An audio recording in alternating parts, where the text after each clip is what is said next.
Hello, boys and girls. How are you guys doing today? What is up? Wing Chun, how's it going? What's up, Sal? Yeah, you're comfy in bed? That's awesome. Are you sleeping already? That's usually the case. Bigfoot, how's it going? What's up, Hope? I'm glad you're here.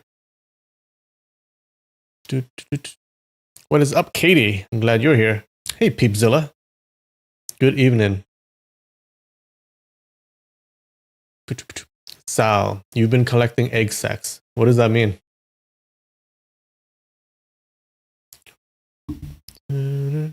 Please tell me. What is up, Losh?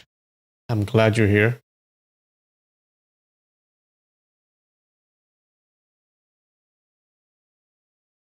Wait, you collect spider egg sacs? Why? Do you grow spiders?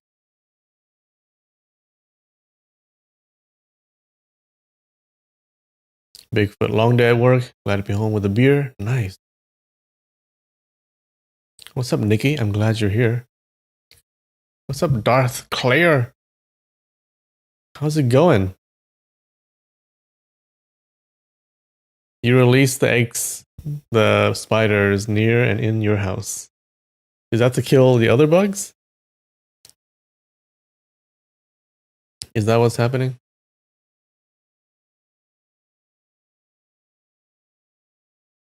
Okay, hold on.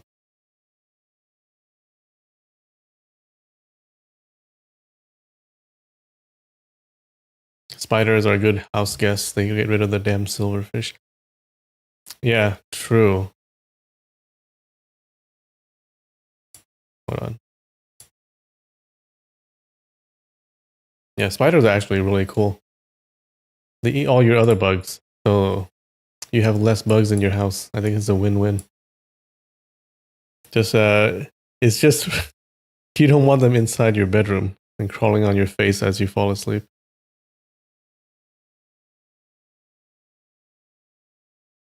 Okay, hold on.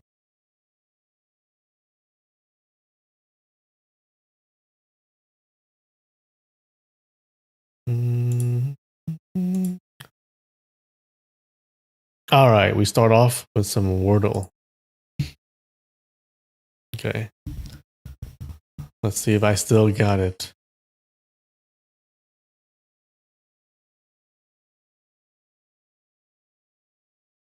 Array. Do count. Oof. Let's do nanny. That's too many N's. Let's do Nabisco. Navies. Navy. Nads. Nag. Not. Oof.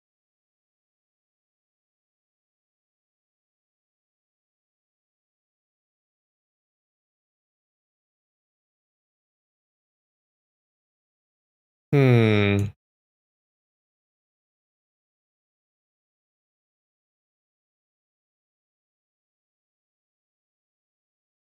Nepal. Nepal. Nope, not a word.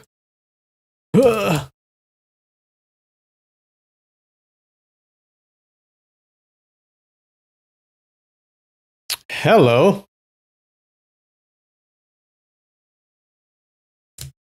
Nanki. And Lanky? No. Manky. Banky. Vanky. Sanky. Zenky. Sanky. Wanky. Wanky? It can't be wanky, right? No. It's Naky. Or Anxky. Banky. Janky.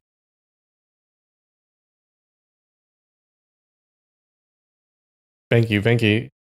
Hmm.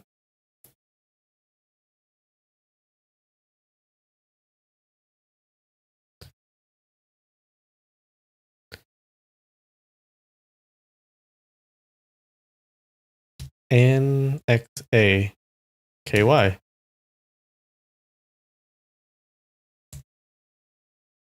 N-A-K-Y?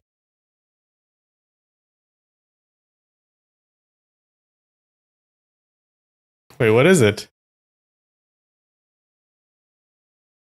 N-X-A-K-Y?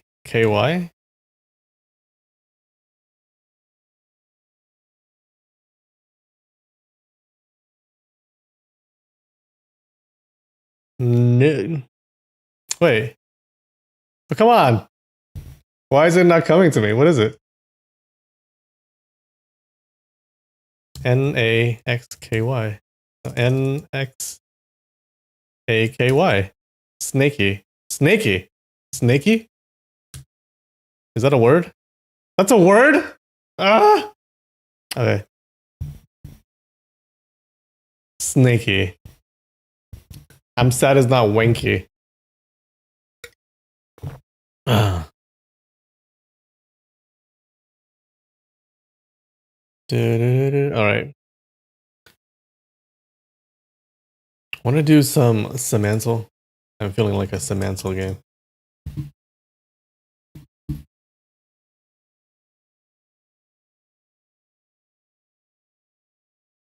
All right. Snake. Oh. Airplane. John. John. Tepid. Toilet. Tepid. Bathroom. Water. Wet.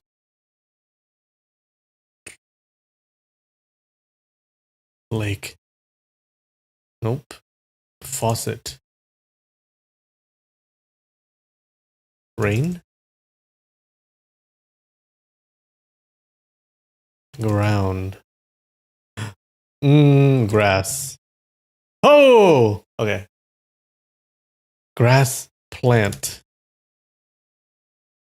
Mow. Nope. Tree. Grass. Grow. Grass. What's grass? Green. Weed.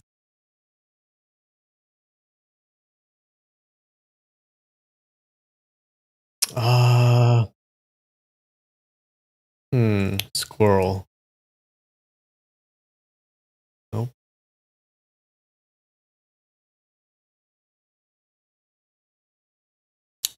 Da-da-da-da-da-da-da. Squirrel. Seed. Grass. Grass. Ground. Wait. Wait, hold on. Did I lose connection? I hope not. Let me see. It's saying streaming is not smooth. I hope I'm still streaming. Are you guys there?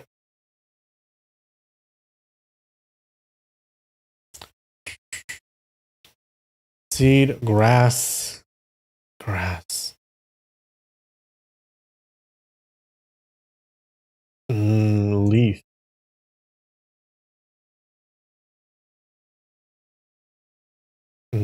Chlorophyll. Sunlight.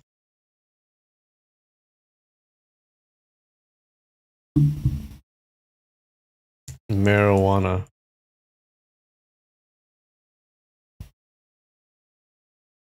What bug? Nope.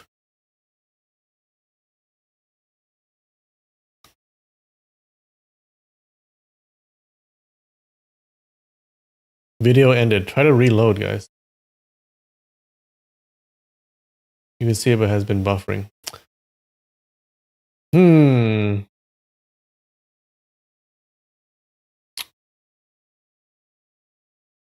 Grass. Ant.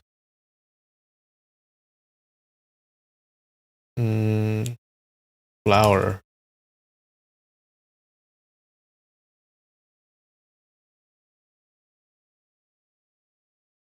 What do you do in the grass? You sleep? No. All right, guys. Grass. What else?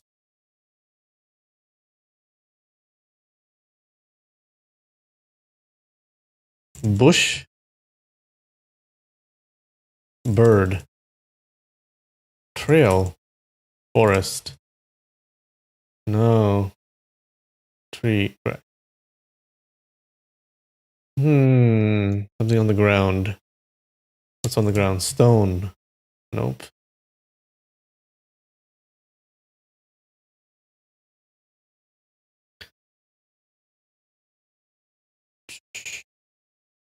Moss? Okay, moss is closer. Grass. Tree. What? Forest. Jungle. Weed? I did weed. Um. We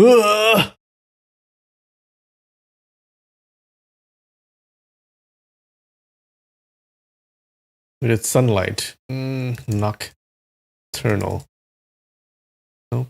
Animal. Maybe. We did plant. Weed, marijuana, grass. Bamboo. Oh my god. Camellia. Nope. Um.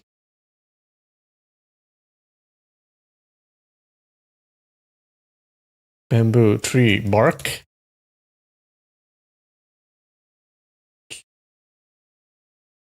Wood. Wood. Whew.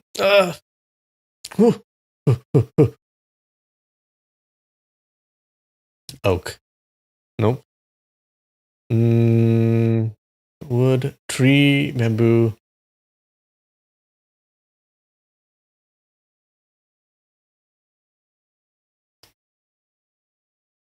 Panda? No, it can't be panda. It's something with plants.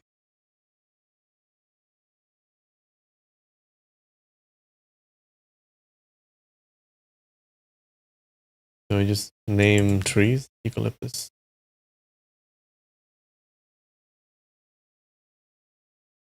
Bamboo is tree-sized grass. True. Ah, so close. Bamboo.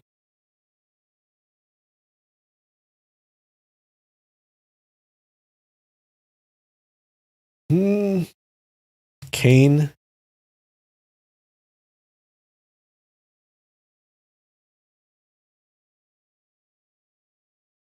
What is it?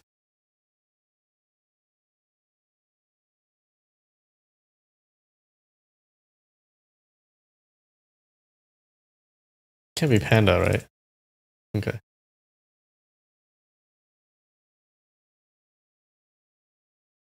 Flora.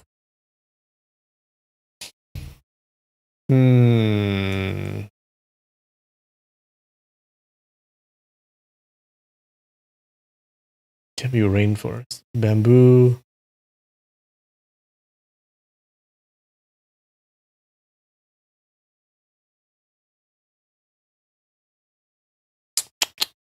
Foliage.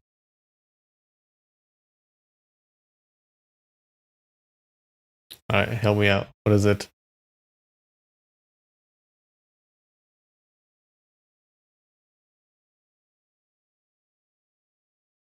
Redwood. Trees. Vine.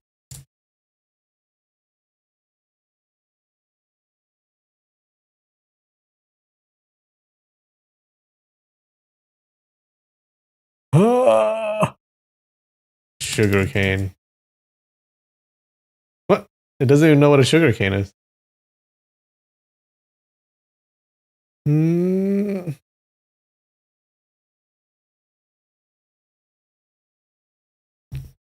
Plank. No. Paper. Paper. Bamboo.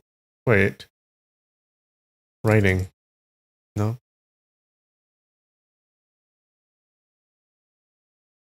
Pencil.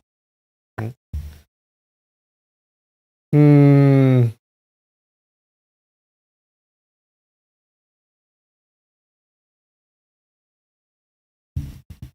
I'm not stopping until we get it, okay? So help me out. Bamboo. Wood.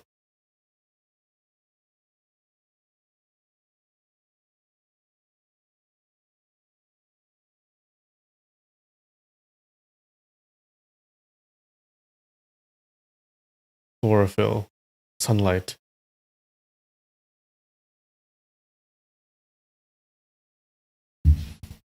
High.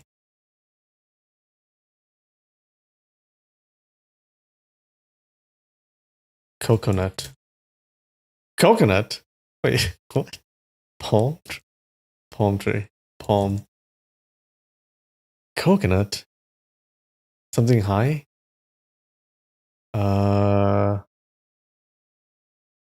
What's a tall tree? Redwood is tall. Sequoia? Nope.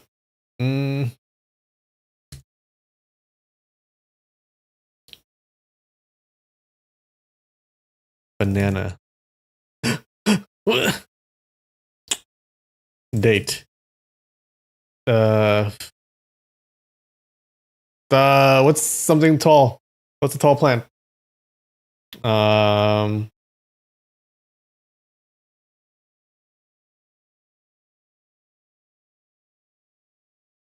what are tall plants?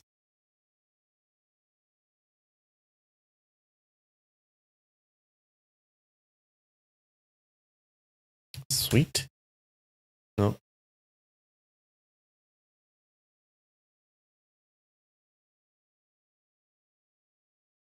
Evergreen. Nope. Oh, so close. Bamboo.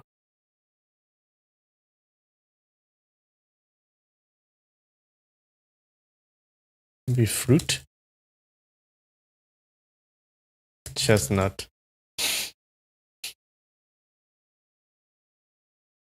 Cigarillos.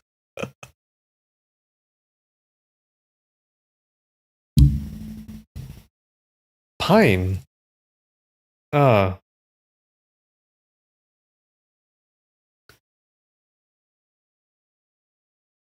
Mm-hmm.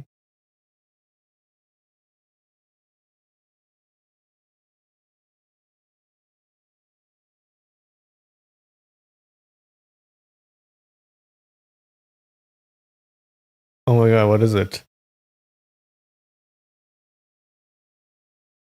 Cone. Oak? We tried oak. Maybe pine cone? Nope. Doesn't know what that is either. Bamboo! Bamboo! Umbrella. It's gotta be a tall plant. Alright, what are tall plants? Do I have to search? Conifer.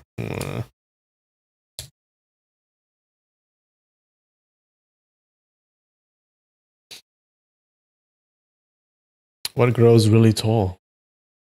Buildings. Bamboo.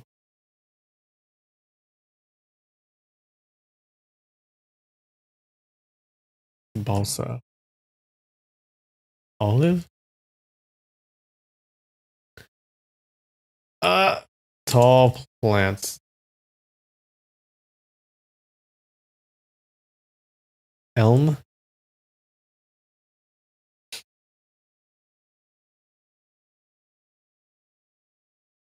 Tall trees. List of tallest trees. Redwood, we tried that. Cypress. I don't think it's gotta be something else. I don't think it's the name of a plant.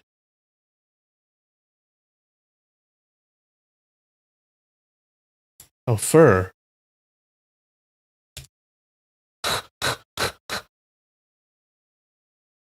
What is it?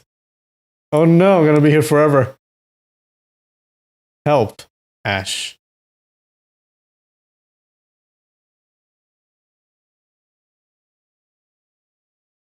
We got sugar pine, we got cypress.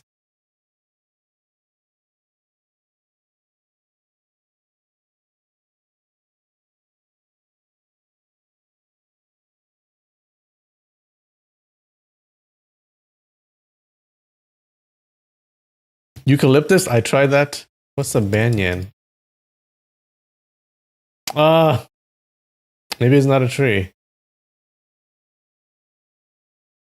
Alright, think of forests. Wood, plants,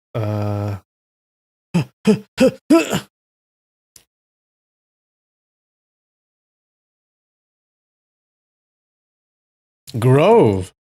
No, nope. Clearing. No, clearly not. Bamboo. Oh, so close. Leaves. Bark. Try that. Blade.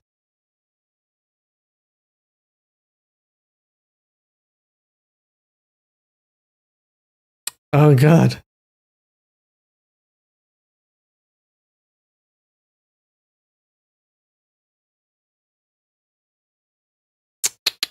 Wood. Nuts. Hazelnut.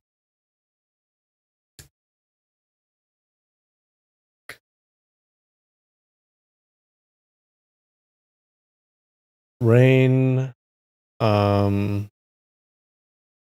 Cells. Like plant cells? Forest. Did we try forest? I think we did.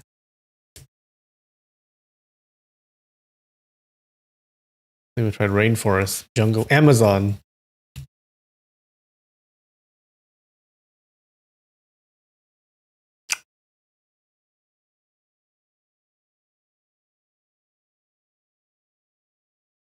Single.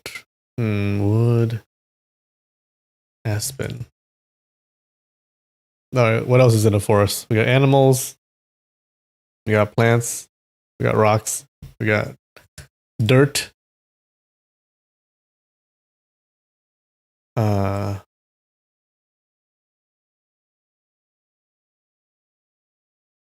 We got branches. We got twigs. Oh, twig! Oh, wait. Twigs. Oh my god, getting closer. Okay, twigs. Twigs are on the ground. The leaves.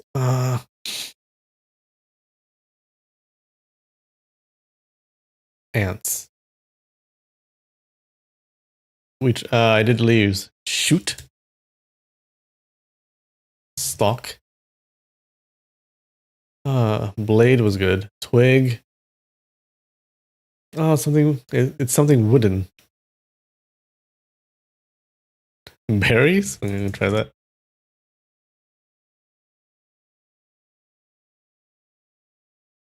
Cover.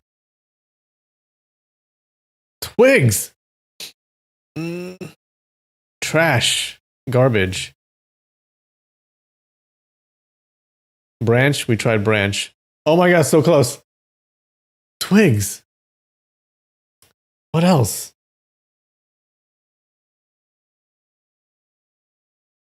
What's another word for twig?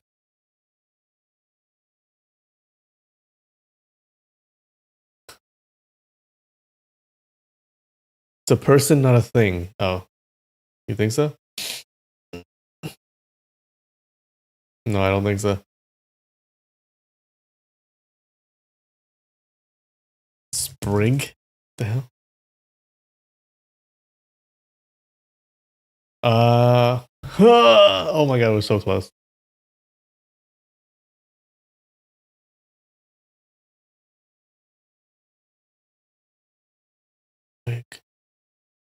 Stick. Bug. We tried bug. Insect. No. I think it's a plant.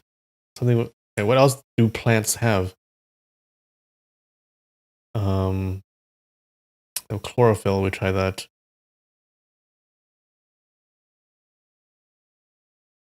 Wood.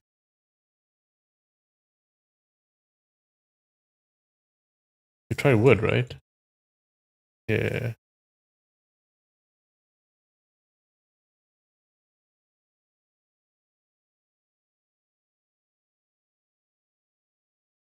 Buds. Buds.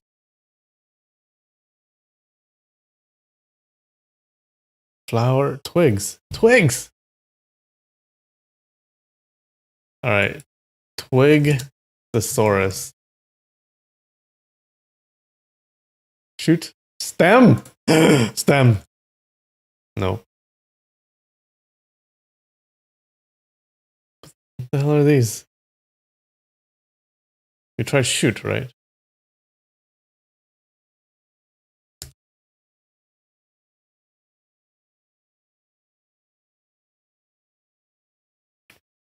Spray? What is that? Firewood.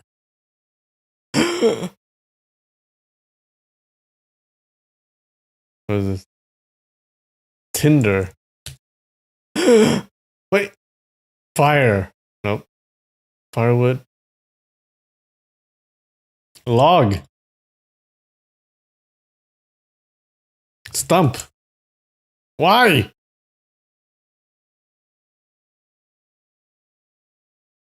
Kindling. I think I did try flowers. Twigs. Kindling. Oh my god. Things to make a fire.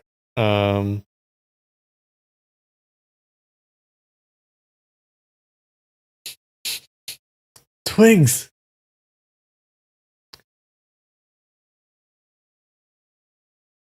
What's up, Sunnyside? Nice of you to join. Oh, come on. We're so close. Twigs. Bamboo. Kindling. Wood. Did I try food? Nope.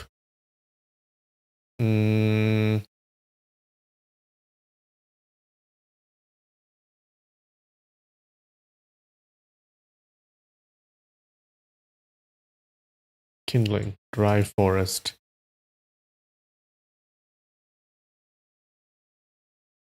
Burn.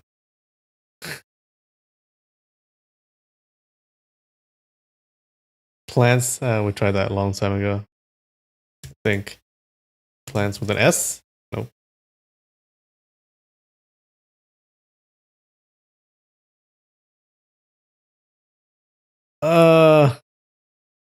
What the fuck?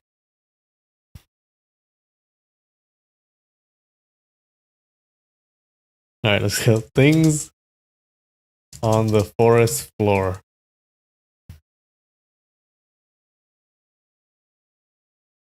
Fern? Nope. Fungi. Oh. Nope.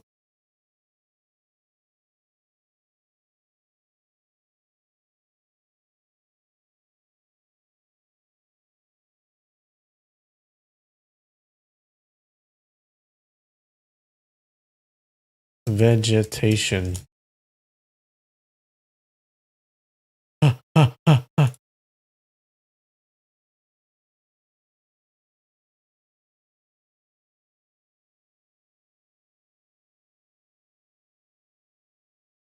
Try floor, right? Try soil, right? Needle? Like nest? Oh, nest was a good good guess. Good guess. Good guess. What the fuck? What is it? We can't give up. Guys, we gotta do it. We're so close. Moss. Shrub? Shrub? Why? We try fungi, moss, lichen. Is it lichen or lichen? Lichen. We tried pine cone. Yep.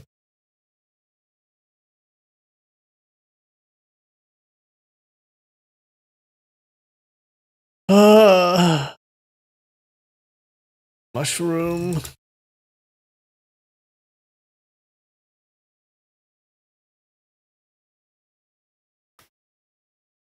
Kindling wood.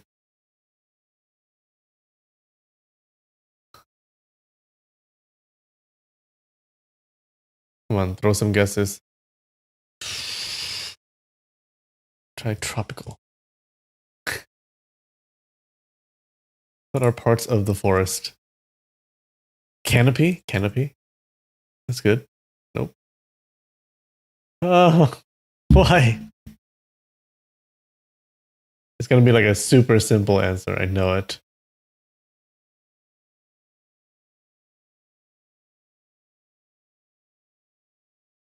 Algae? No.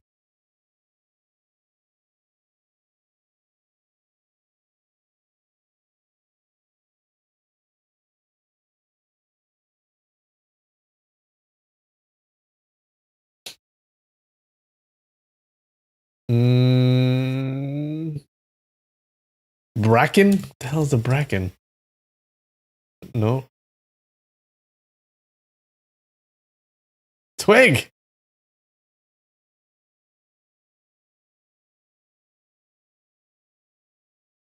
Gasoline. Connection is a bit choppy. Oh, shit.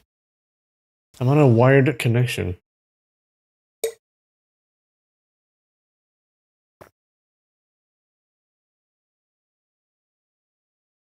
Maybe I should switch to Wi-Fi. Bracken is branches and sticks and the like. Oh. We tried stick, right? I'm sure we did. Ah.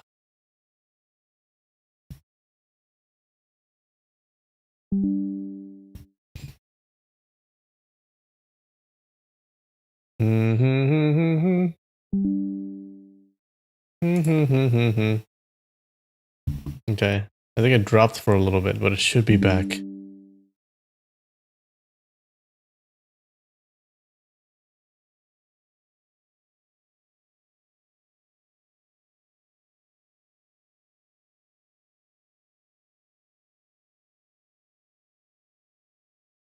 Alright, let me know if you can hear me. Am I dead? Oh no.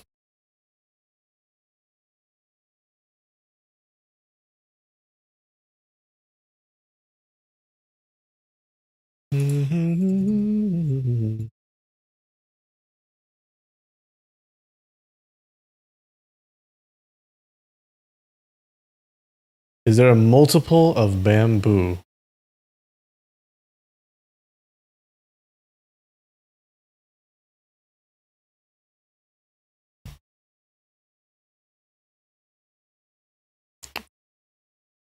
Bamboos?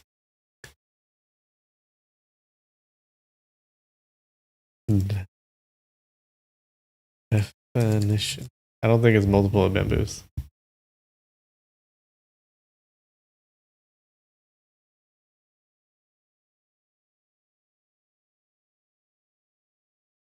Woody. Oh. Alright. Alright. I think we gotta move on. Ah, they feel so bad. Stem, hollow. Hollow. Hollow? What?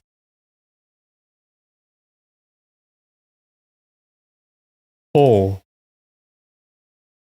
Tunnel. No.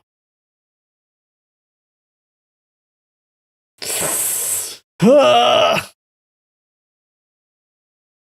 Come on. Bamboozle. Ah! Alright, are we giving up? Are we done?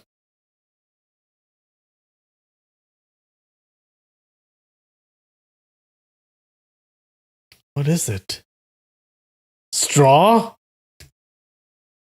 Oh my god. Lush. You're so good. Straw. That's what we're missing. Well, that took half an hour.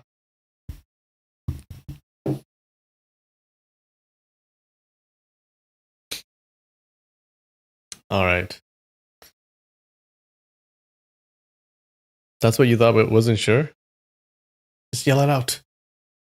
I'll guess it. The 135 guess. Wait.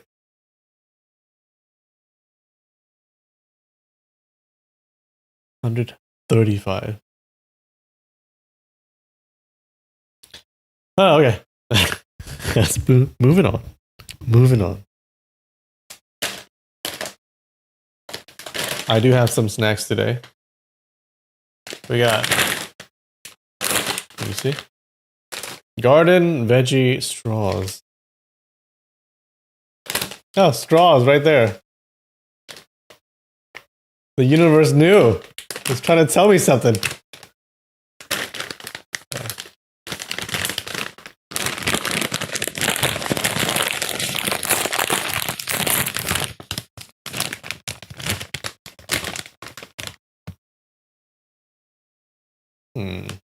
We got a straw here. Can barely see it.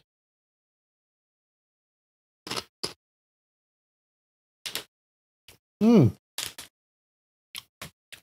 was so good. Oh yeah.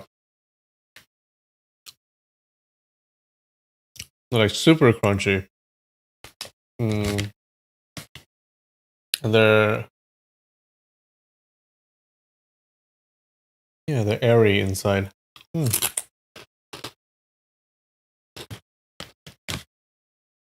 I think they're actually hollow. Oh yeah, they're hollow inside. Hey.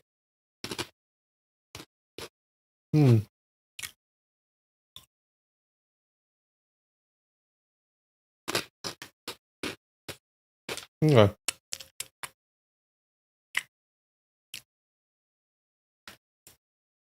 No, these are pretty good. These gotta say 7.5.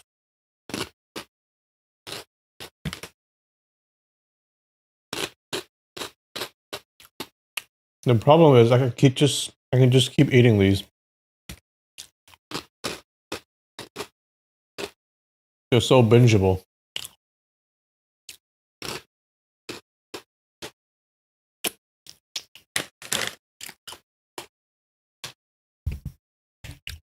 Wait, you guys just got. I think maybe you guys need to restart or reload. I think chat is like very far behind.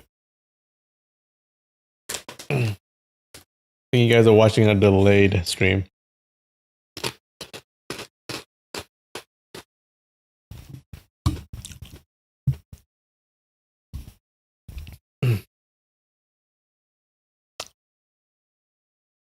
Yeah, I just got Nikki's snack time message right now, so I think you guys are watching a delayed stream. Anyways, all right, shall we get started?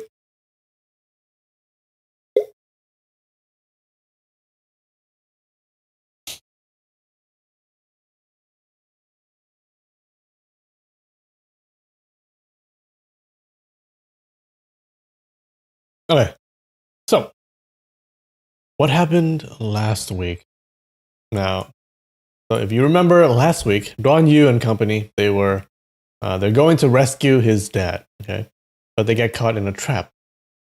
And they're stung by this huge swarm of bees, and they all fall unconscious. Now, Don Yu, he wakes up first, and he's listening to his abductors. And it turns out that it is Madame Wang, the mother of Wang Yuyan. Turns out she set a trap for his father, but she catches him instead. That's why the traps had so many poems about camellias. Turns out that she bred these bees for years, and she feeds them sedatives, just so that she can do this. Okay, so she's talking about that, and Duan Yu hears Mu Rongfu arrive. Now, at first, Madame Wong is like annoyed with Mu Rongfu because she hates him. But then Mu Rongfu, he talks about helping her to get Duan Zhengchun, Duan Yu's dad. Mu Rongfu discovered that Duan Zhengchun was caught by Duan Yanqing. If you remember, Duan Yanqing is he's actually the rightful heir to the Dali throne before, so he should be the rightful emperor now. But there was some shenanigans, and he's not. So he's trying to get his throne back. So he captures Duan Zhengchun, and so Madame Wang, they just need to beat Duan Yanqing and then get her lover back. Now, so after hearing this, Madame Wang changes her attitude, and she's like super sweet to Mu Rongfu now. She calls her nephew super smart. And then Mu Rongfu, he then reveals something that she didn't know about, that Duan Zhengchun actually had a bunch of former lovers, not just her. And many of them are with him right now. Now, Madame Wang, she thought that she was the only one. She thought that he had a little fling with her, but he had a wife, so he couldn't be with her. So that's why he went off, and he's with his wife now. So she thought she was the only one. So as she's hearing Mu Rongfu talk about this, she's getting progressively madder and madder and madder. It's hilarious. She's about to have like a heart attack. Now she gets super mad. She wants to lure Duan Yanqing in and stick her bees on him, okay, and then confront Duan Zhengchun and his lovers. So, and I think at the end of the chapter, it turns out that Duan Yanqing, he shows up there instead. Okay, so she doesn't have to come and look for him. He shows up, and that's where we dropped off. How's that?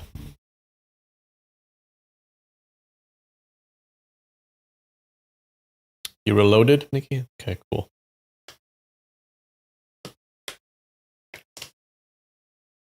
Did I get in trouble with YouTube? You're not getting notifications? I'm not sure, Jake. I'm not sure. I don't think I got in trouble with YouTube.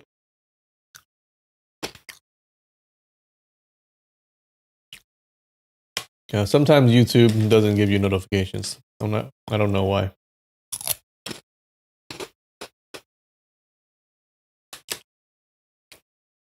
These are actually really bingeable.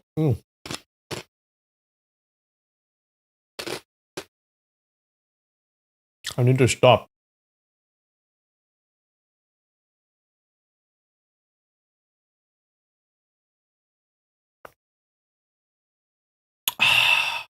Okay.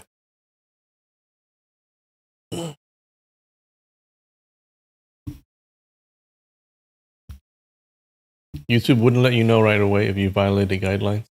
They do. So that's why I said I don't think I'm in trouble with YouTube, because I didn't get any notifications. So if I get like a copyright strike or some kind of copyright issue, they should tell me right away.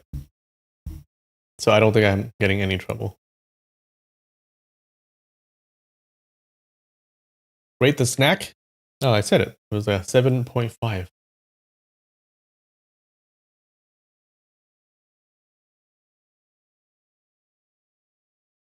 All right, you guys ready?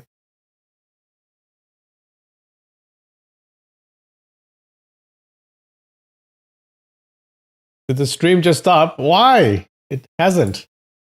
It's still here, right? It's showing me excellent connection.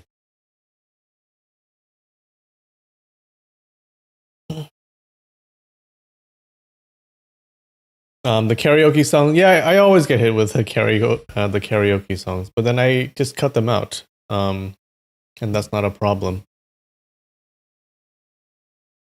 Yeah, there are two types of copyright issues. There's a copyright strike, where if you played a song from another artist or something, they can copyright strike you, and that's a very serious thing, and you need to resolve that right away.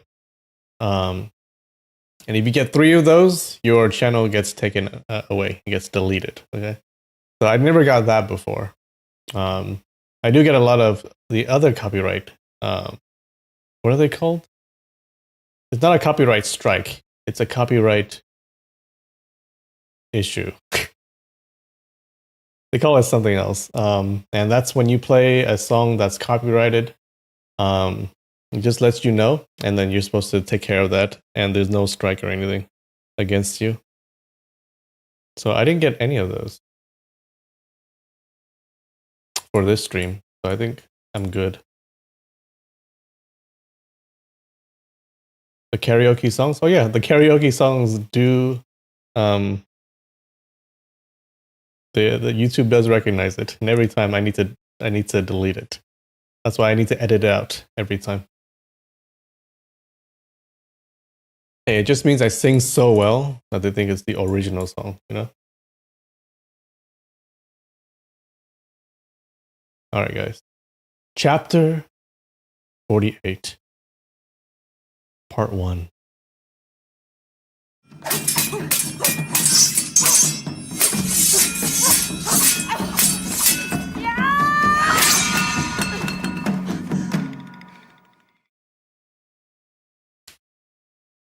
The descendant of Prince falls into dire straits. How can he endure it? Dew on a willow branch. Okay, that's a very long title.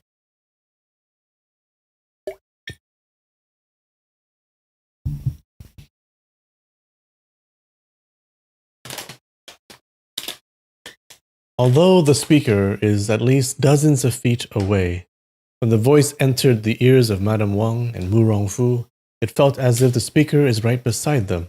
The countenance of both aunt and nephew lost color instantly. Okay, so remember I think the voice of Duan Yanqing was speaking, and they were surprised because they were planning to go and capture him. Outside the house, Feng Bo and Bao Butong roared out in unison as they raced towards the source of the voice. Mu Rongfu dashed to the door, and under the fluttering green moonlight, a gray silhouette and a yellow silhouette shot past him. It was Deng Baichuan and Gong Yugang, who were respectively performing a left and right combined attack. With his left staff propped against the floor, Duan Yanqing's right staff went for a horizontal slice across towards the two men, Deng Baichuan and Gong Yugang. Chi, chi, chi sounds rang out, and in a split second, 7 killing stances had been executed. Deng Baichuan barely defended himself, while Gong Yuqian could not withstand the force and took 2 steps back. The two men, Bao Butong and Feng Bo, entered the fray as well. Against the 4 of them, Duan Yanqing hardly broke a sweat, and he easily gained the upper hand. From his waist, Mu Rongfu unsheathed his longsword. With a display of cold aura and a flash of green light, he stabbed in the direction of Duan Yanqing.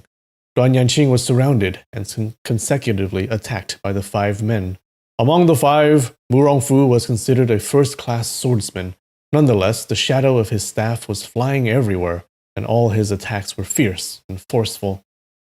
Back then, when Madame Wang and Duan Zhengchun were passionately in love, under the moon and before the flowers, except for swearing vows of love to each other, they discussed martial arts as well. Duan Zhengchun had exhibited Yi Yang Finger and the Duan family swordplay for her appreciation. Currently, Madame Wang was witnessing sword stances from Duan Yanqing that resembled her own Duan Lang. How could she not be grieved? In her mind, she guessed that Duan Lang had been kidnapped and should be in the vicinity. She should take this opportunity to rescue him. About to leave the house and search in the nearby mountain, she was abruptly interrupted by a loud scream from Feng Bo. She saw Feng Bo lying on the ground and Duan Yanqing behind him. With his steel staff, Duan Yanqing scratched Feng Bo in several areas, but none of the attacks were aimed at his critical spots. Mu Rongfu, Deng Baichuan, and the others thrust their weapons at Duan Yanqing, but were deflected by his steel staff. The situation was absolutely clear. For Duan Yanqing to kill Feng Bo, it was as easy as flipping his hand. For the time being, he was being merciful.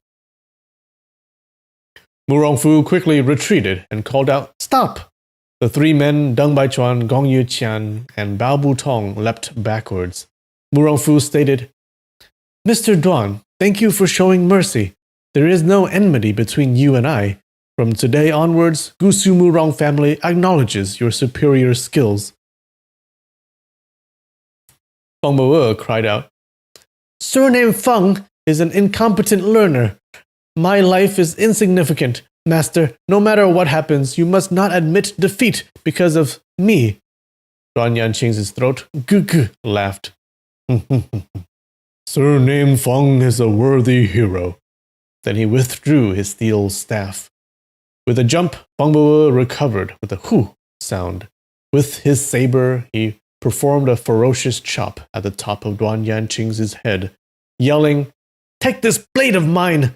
Duan Yanqing raised his steel staff and applied it against his saber. Feng Bo could feel a particularly strong power rattling towards his palms. The saber instantly left his grasp, and there was a sharp pain at his waist. Duan Yanqing's staff had landed a blow on his waist, and with the impact, Feng Bo flew several feet away. Next, his right hand made a small movement, channeling his internal energy through the steel staff and into the saber. With a ting-ting-dang-dang series of noises, oh, you mean like...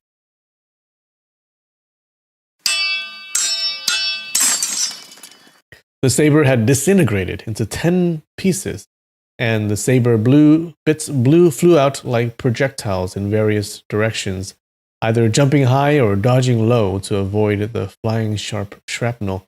Mu Rongfu, Madame Wang, and the others were frightened out of their wits.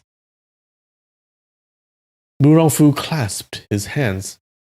Wait, with a jump. Oh, what is this? The translator gave us a link. Let's check it out.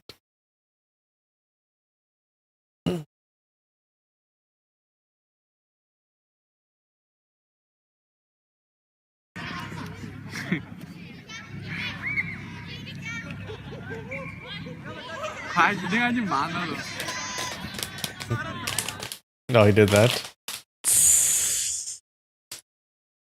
With a jump. So Feng Bo did that. Apparently.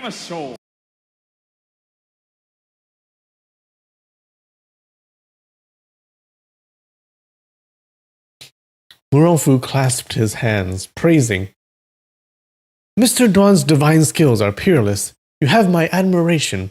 Shall we dissolve our enmity and become friends? Yeah, right. Duan Yanqing challenged. Earlier, you wanted to prepare drunken bees to harm me. Now that you have lost, what other ideas do you have? Mu Rongfu inquired. If the two of us works together, it will be highly beneficial to both parties. Prince Yanqing, you are the rightful emperor of Dali country, but your precious throne had been hijacked by somebody else. Why aren't you trying to snatch it back? With an odd eye, Duan Yanqing took a sideways glance at Mu Rongfu. In a ghostly voice, he asked, What has that got to do with you? Mu Rongfu insisted. If you want to become the emperor of Dali, you cannot do it without my input. Duan Yanqing icily sniggered. I don't believe you are willing to assist me. More likely, you cannot wait to kill me. With one sword slash. Mu Rongfu explained. Since I am willing to assist you in becoming the emperor of Dali, I have my own agenda as well. Number 1, I hate the kid Duan Yu to the core. At Mount Shaoxi, he forced me to commit suicide and also caused the disgrace of Murong family reputation in the martial arts world. I must kill the kid, Duan Yu, and assist you in becoming the emperor in order to vent the frustration in my heart. Number 2, after you become the emperor of Dali, I have a favor to ask of you. Duan Yanqing recognized that Mu Rongfu was full of tricks and did not bear any good intentions towards himself, but after listening to his words, he believed him to a certain extent. After all, he personally witnessed Duan Yu using the 6 Meridian Divine Sword on Mu Rongfu, forcing him into a corner and beating him into a pulp on Mount Shaoxi. When he recollected this incident, he felt uncomfortable as well. Although Duan Zhengchun was his prisoner, he was fully aware that he would capitulate under Duan Yu's Sixth Meridian Divine Sword as well. In case he ran into Duan Yu and they started fighting, he would definitely perish under Duan Yu's invisible sword energy. Therefore, the only option left was to threaten him with the lives of Duan Zhengchun, the husband and wife. However, he was not confident that this method would be successful in suppressing Duan Yu. Thus, he interrogated. Compared to Duan Yu, Mister's martial arts are inferior. How do you plan to overcome him? His face turned slightly red. Mu Rongfu explained, Not by force, but by strategy. Regardless, that fellow Duan Yu is now my prisoner.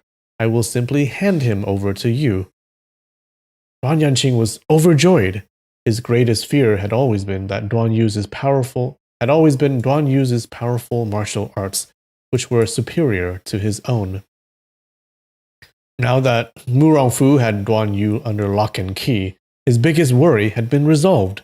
However, he was concerned that Mu Rongfu was blatantly lying and trying to deceive him. He quizzed. You say you are capable of taking Duan Yu as your prisoner. I wonder if that is purely your own imagination and empty words. Mu Rongfu smiled slightly and introduced, This is Madame Wang, my maternal aunt-in-law. That kid Duan Yu had been apprehended by my maternal aunt. She was thinking of using this kid to exchange a hostage with Senior. We wanted to lure Senior here for this sole purpose as well. At this point in time, Madame Wang was scouring the area, trying to locate the whereabouts of Duan Zhengchun. Hearing Mu Rongfu's words, she quickly turned back. Duan Yanqing's throat, Gugu, probed. I wonder which hostage is Madame interested in. Madame Wang's countenance turned slightly red. In her heart, regardless of day or night, the person she had been thinking of and pining for was nobody other than Duan Zhengchun. However, she was a single mother and found it difficult to confess her feelings to a stranger. She was momentarily speechless. Mu Rongfu supplied, Duan Zhengchun, the father of this kid Duan Yu, has offended my maternal aunt years ago. Her hatred for him is as deep as the ocean. My maternal aunt only requires Senior to make a commitment. When Senior has ascended the throne of Dali, Senior must hand over Duan Zhengchun to my maternal aunt.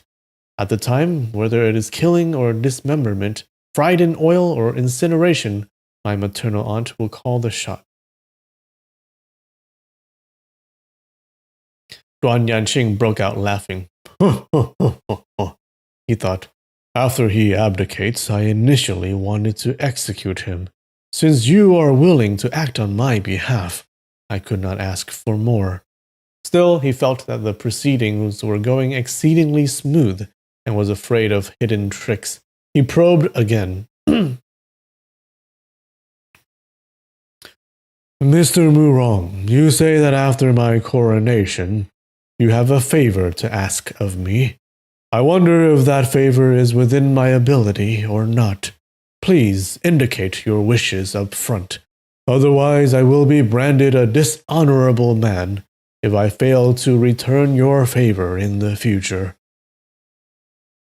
Mu Rongfu revealed, Since your Highness Duan has made this request, I will take you into complete confidence. Since we are negotiating such a huge transaction, the secrets of my heart will not be shielded from you. The Gusu Murong family are the royal descendants of the defunct Great Yan Empire. Following the instructions left by our ancestors, we, the Murong family, seek to revive the empire of Great Yan. My strength is limited, making it difficult for me to accomplish any great tasks. When your highness has officially become the ruler of Dali country, Mu Rongfu here wants to borrow 10,000 soldiers and sufficient rations from Dali. These resources will be utilized to restore Great Yen.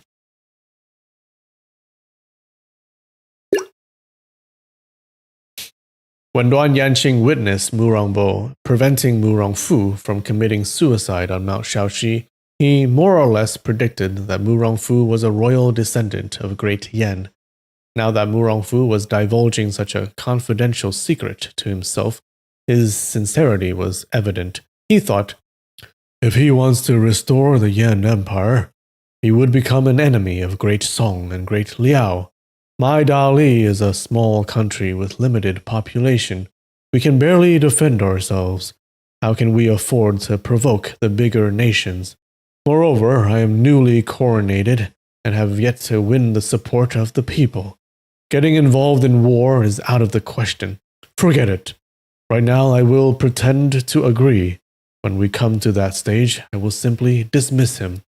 After all, drastic times call for drastic measures. As a result, he professed, Dali is a small country with impoverished citizens. Drafting 10,000 soldiers is no easy feat. 5,000 soldiers are what I can promise you for now. I wish you success in your pursuit. Great Yen and Dali will forever be allied states. Tears running down his face, Mu Rongfu made a deep prostration. He swore, if Mu Rongfu is able to restore the glory of my forefathers, for generations to come, we will be a protective vassal state of Dali, and we will never forget His Majesty's debt of gratitude and kindness. Both of these men are just untrustworthy. Hearing Mu Rongfu now addressing him as Your Majesty, Duan Yanqing was ecstatic. Furthermore, Mu Rongfu's voice was choked with emotion, indicating that he was moved to tears. He hurriedly reached out with his hand and helped him up, acknowledging, Mister has been too polite. Where is the kid, Duan Yu? Before Mu Rongfu could respond, Madame Wang interrupted him and questioned, Duan Chengchun, that fellow? Where is he, too? Mu Rongfu answered, Your Majesty, we welcome you and your followers to my maternal aunt's residence for a rest. Duan Yu has been secured, and we will present him to you shortly. Duan Yanqing cheerfully accepted. That is wonderful. Abruptly, a long and piercing noise was produced from his navel area. Madame Wang was alarmed. Soon she could vaguely hear the sounds of hoofbeats coming from a distant place. Briefly later, with a long noise from wagons, a few donkey wagons were sighted, driving towards them. In a short span of time, 4 horse riders appeared, escorting 3 large wagons on the main road. With a lunge, Madame Wang moved first and made a dash for the wagons. In her heart, despite knowing that Duan Chengchun was in the wagons, she could not wait any longer. Cutting between the first 2 horses, she reached out with her hand, wanting to part the wagon curtain of the first large vehicle. All of a sudden, a human head consisting of a wide mouth and beady eyes, large ears, and a protruding forehead appeared right before her eyes. The human head loudly bellowed, What are you trying to do? Madame Wang had a great shock, and her body instinctively leapt away. Taking a closer look, this hideous-looking man was holding a whip in his hand, and was probably the person driving the wagons. Duan Yanqing commanded, Third brother, this is Madame Wang. We are going to her residence for a rest. Regarding the guests in the wagon, bring all of them too. The wagon driver was indeed the divine croc of the southern seas. Hey! As the wagon curtain of the large wagon was pushed aside, a person gingerly stepped out. This person's expression was downcast, and he was dressed in a heavily creased silk robe. For Madame Wang, he was indeed the Duan Lang that she had been yearning for relentlessly. Almost hysterical, and tears running down her cheeks, she rushed towards him and called, Duan, you, how are you? When Duan Chengchun heard her voice, he was deeply astonished. Turning his head, Turning his head and seeing Madame Wang in front of him, his countenance changed drastically. He got romantically involved with plenty of women all over the world, and among all of them, Madame Wang was the most persistent of all. Oh no. Qin Hongmian, Ruan Qingju, and the others were satisfied as long as they were in his company. Madame Wang was the most demanding out of all of them. By resorting to violence and weapons, she demanded that he kill his official wife Dao Baifeng and marry her instead. How could Duan Zhengchun agree to such a treacherous arrangement? When things became irreconcilable, he was forced to leave without notice and flee for his freedom. So that's what happened. Motherfucker just ran away. In his wildest imagination, he never expected to run into her when he was at his most deplorable state. Duan Zhengchun may not subscribe to a monogamous relationship, but for each of his lovers, he treats them with absolute earnestness and adoration. In a split second, all of his attention was geared towards the well-being of Madame Wang. He cried, "Ah Lo." That's her pet name. What does that mean? "Run away, quickly! This old fellow in green robes is a great evil. Don't be captured by him." His body slightly bent, Duan Zhengchun positioned himself between Madame Wang and Duan Yanqing. He urged nonstop, "Quickly, run away! Quickly, run away!" Actually, his main acupoints had been sealed by Duan Yanqing, and to take a step was already considered a strenuous task. There was no way he could have protected Madame Wang. From the "Aluo" cry, feelings of care and love born out of wholesome sincerity could be detected in the tone. Madame Wang's anger-filled chest instantly melted into gentleness. She coldly snorted at once and chided, "Mud Buddha crossing the river. You cannot even defend yourself. He is a great evil. Are you a great benefactor?" Turning to Duan Yanqing, she invited, "Your Highness, please." Duan Yanqing was aware of Duan Zhengchun's character. Observing his reaction and expression, he knew that Duan Zhengchun cared for, instead of hated, Madame Wang. With regards to the grievance Madame Wang had against him, he estimated there was more love than hatred involved. He pondered, "The relationship between these two people is more than meets the eye. I should be careful and not fall into their trap." With his amazing skills and courageous heart, Duan Yanqing bravely stepped into the residence without any fear or worry. As part of the plan to capture Duan Zhengchun, Madame Wang specially purchased this villa and constructed many new structures inside. After the main door was a large garden, fully planted with camellias. Under the reflection of the moonlight, the flowers gracefully swayed, creating an aura of elegance. Scanning the layout of the camellias, Duan Zhengchun noticed the resemblance between this layout and the one in Madame Wang's Gusu garden. Reminiscing about the happy times he had with her, his chest was pained, and he whispered, So this is your residence." Madame Wang coldly laughed. "You recognize it?" Duan Zhengchun whimpered, "I recognized it. How I wish I stayed with you and grew old together in Gusu Moonflower Manor." This guy. Divine Croc and Yun Zhonghu had led the prisoners from the two large wagons into the residence as well. One of the wagons contained the four ladies, Dao Baifeng, Madame Zhong, Gan Baobao, Qin Hongmian, and Ruan Xingju. The other wagon was occupied by Fan Hua, Cui Baichan, Guo Yan, and the two other ministers of Dali. All the 9 of them had their main acupoints sealed by Duan Yanqing. Oh no, Madame Wang is going to meet his other lovers! What's she going to do?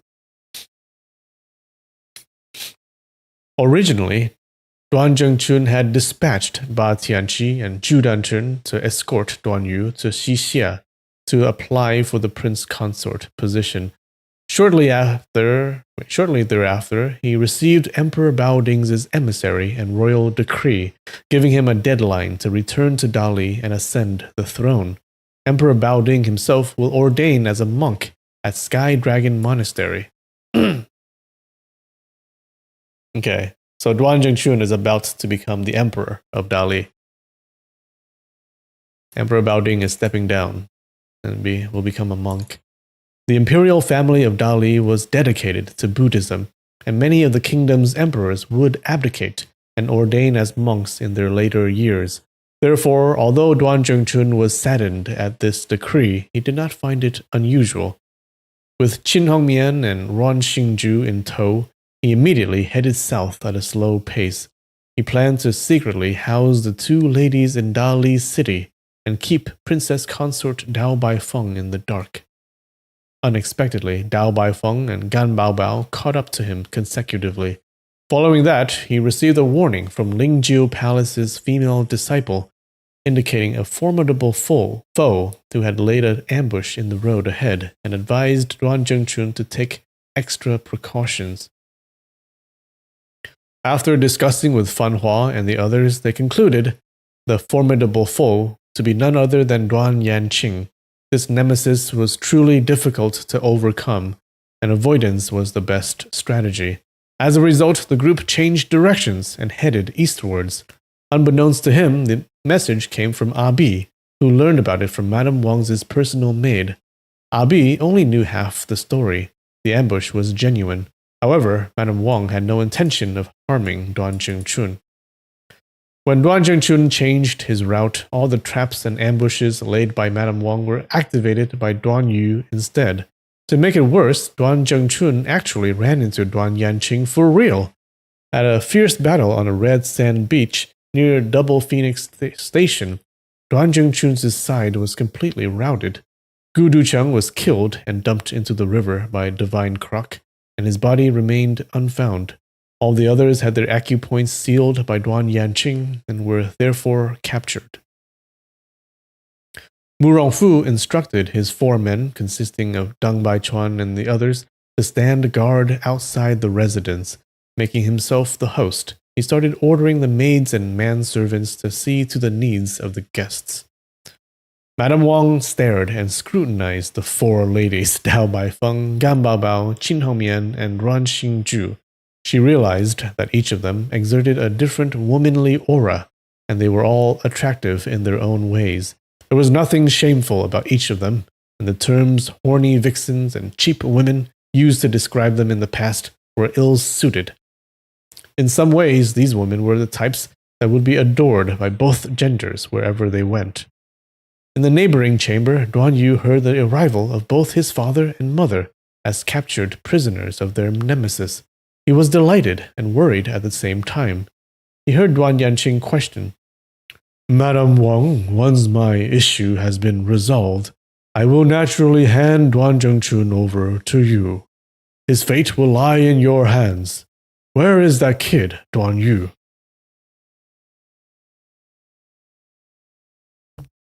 Oh no, is this where he finds out that Duan Yu is his kid?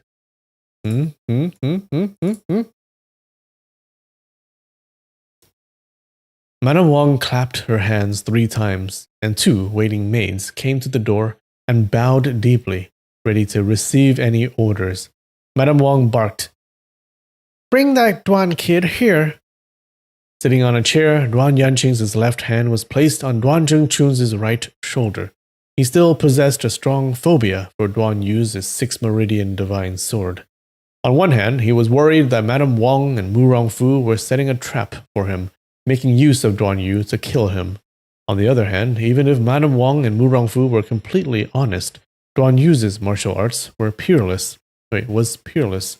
In case he managed to free himself on the spot, it would be disastrous. By putting his hand on Duan Zhengchun's shoulder, he hoped that Duan Yu would not act rashly for the sake of his father.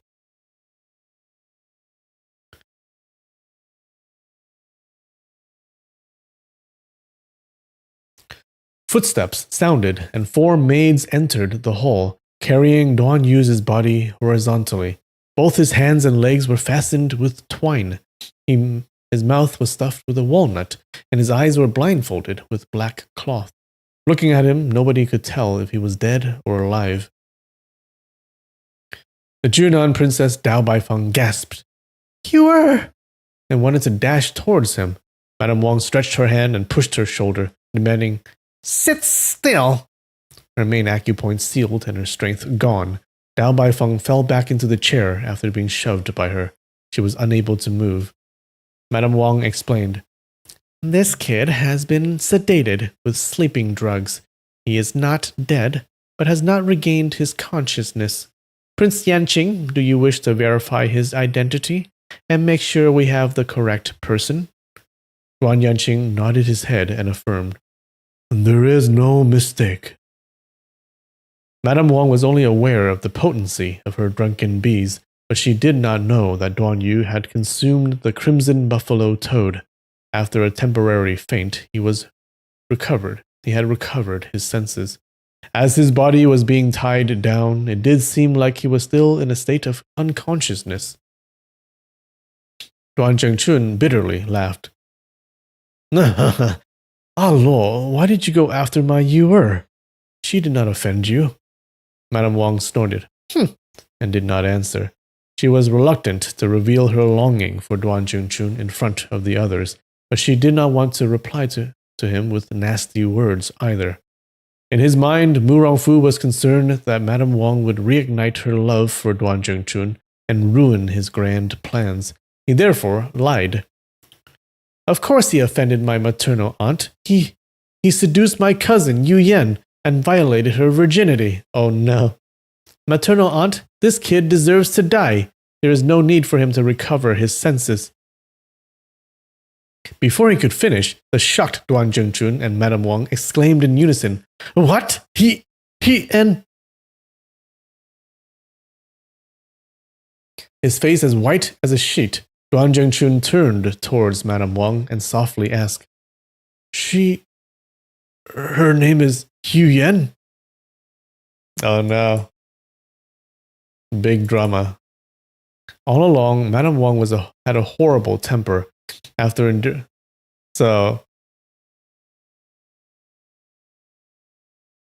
Duan Zhengchun looks like he thinks that Duan Yu is his kid. So he believes that. Okay, so he thinks that brother and sister just had sex. But does Madame Wang know?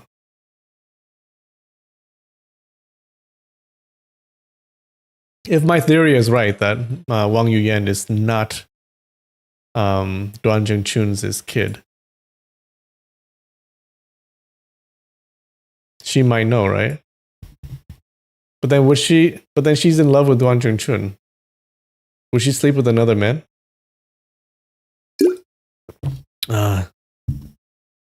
Okay, let's see what happens.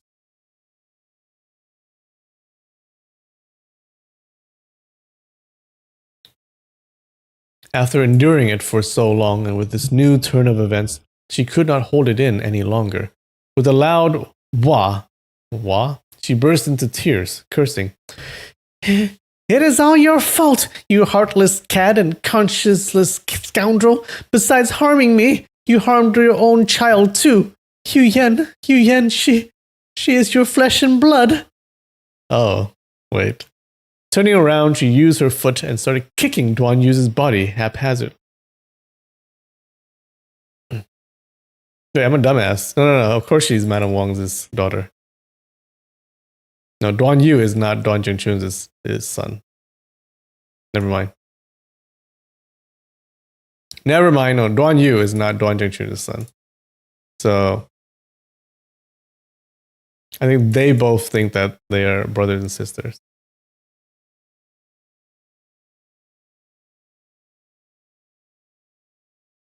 She scolded, "You lecher! You are worse than a beast, you conscienceless loafer. You won't even spare your own sister. How I wanted to slice you up like the animal you are, turning you into mincemeat." With her sudden outburst and kicking, everyone present was completely appalled.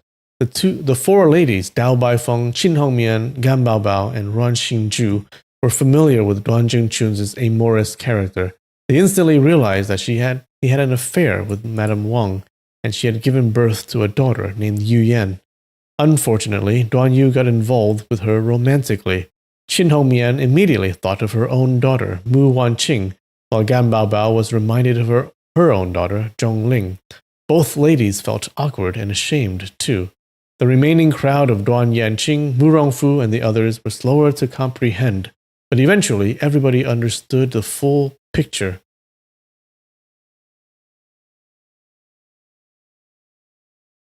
Qin Hongmian rebuked.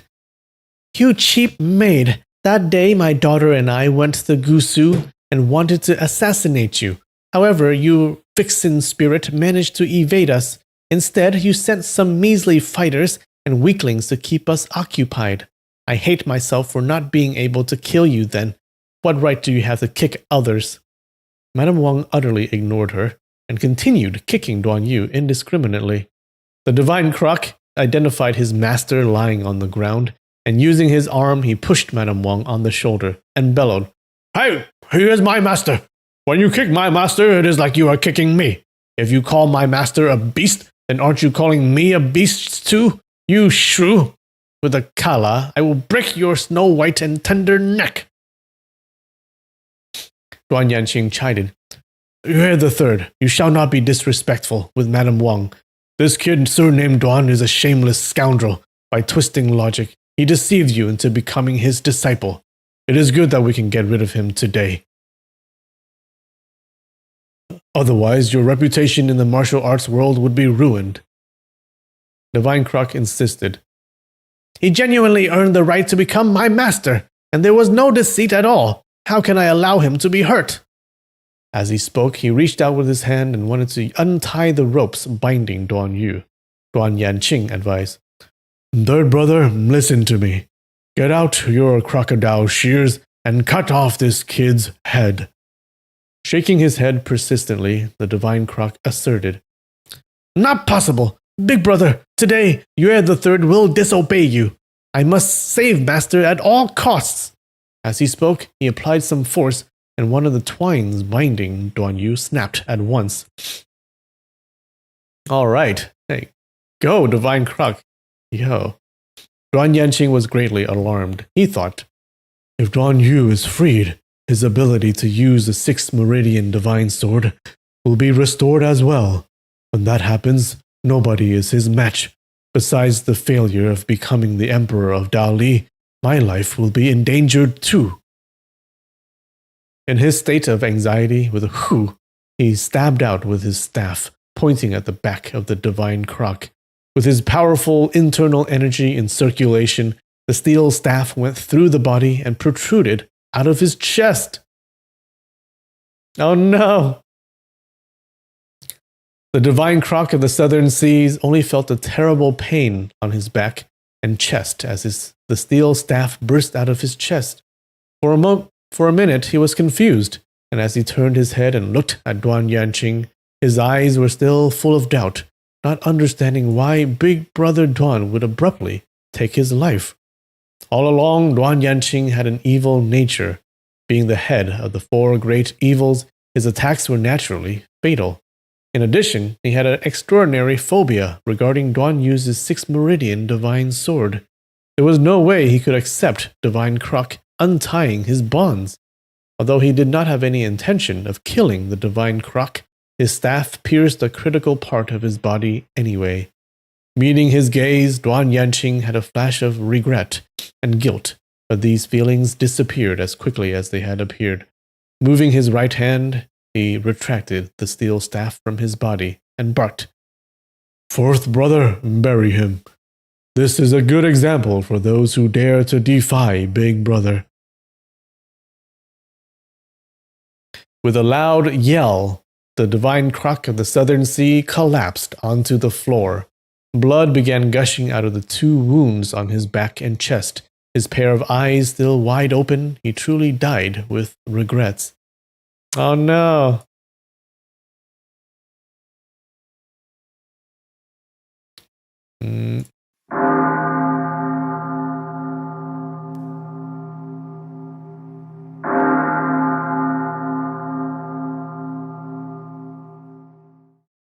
He wasn't such a bad guy. Why did he have to die? Oh no. Grabbing his corpse, Yun Jonghe dragged it outside. Although the Divine Croc and himself were two of the four great evils, they were on bad terms with each other.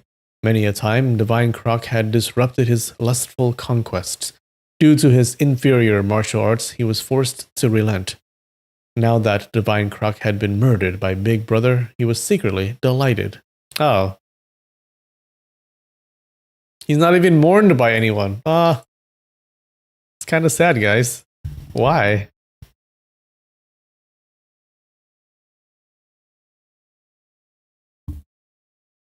Everybody knew Divine Croc was Duan Yanqing's comrade in arms. Because of a disagreement, Duan Yanqing executed him in a brutal manner. Such a sighting was rare, and everybody present was horror-struck. Duan Yu could feel the warm blood from Divine Croc's wounds running over his own face and neck. He was greatly depressed as he thought, "Having been his master for such a long period, I haven't taught him anything useful. Instead, Divine Croc came to my rescue several times. Today, he even died for me." Duan Yanqing icily laughed. "Either you are with me or you are against me." Lifting his steel staff, he was about to thrust it into Duan Yu's chest. Suddenly, a female voice rang out. "Outside Sky Dragon Monastery, under the Bodhi tree, an unkempt beggar, a long-haired bodhisattva."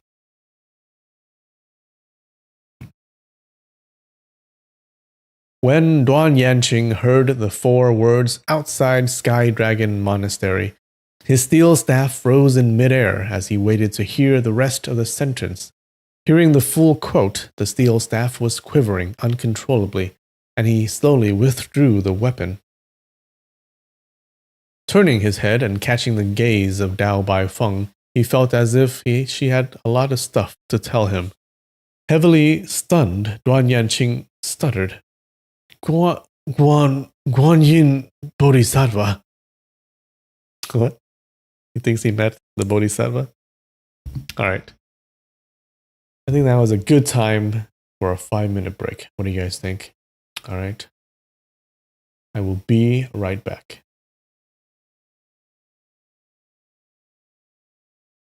And we are back. Alright. I'm so sad, guys! The Divine Croc died. In such a pitiful way. So sad. Duan Yu, you better avenge him.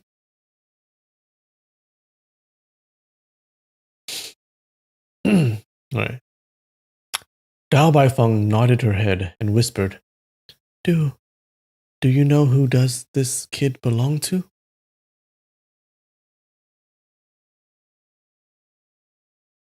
Duan Yanqing's brain... Oh, okay.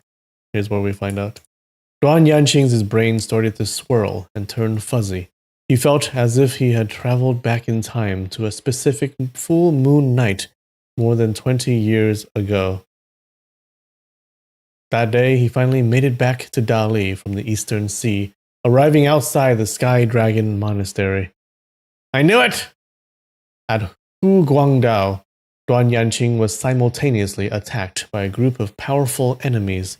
Although he managed to eliminate all his adversaries, he himself suffered heavy wounds.